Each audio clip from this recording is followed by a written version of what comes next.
বলিভিয়ায় নতুন এক আইনকে ঘিরে রাস্তায় নেমেছে হাজারো মানুষ। সরকারের প্রস্তাবিত এন্টি ব্লকেট আইন ও শ্রম আইনের পরিবর্তনের বিরুদ্ধে রাজধানী লা পাজে বিক্ষোভ করেছে শ্রমিকরা।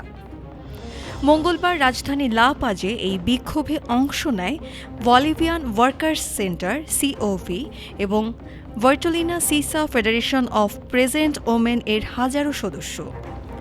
তারা সরকারের প্রস্তাবিত আইন ও শ্রম সংস্কারের বিরুদ্ধে অবস্থান নেয়।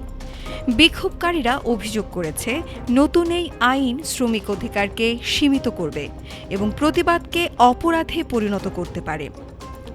বিশেষ করে এন্টি ব্লকেট আইন অনুযায়ী অবরোধ করলে ৩ থেকে ৬ বছর পর্যন্ত কারাদণ্ড হতে পারে, গুরুতর ক্ষেত্রে যা ২০ বছর পর্যন্ত বাড়তে পারে।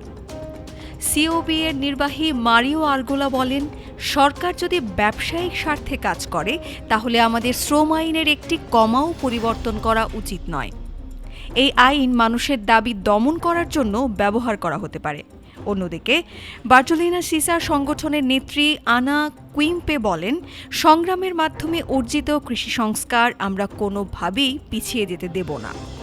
বিক্ষোভ শেষে নেতারা সরকারের কাছে দাবি তালিকা জমা দিয়েছেন এবং ১০ দিনের সময় বেঁধে দিয়েছেন। তাদের হুঁশিয়ারি, দাবি না মানা হলে আন্দোলন আরও জোরালো হবে।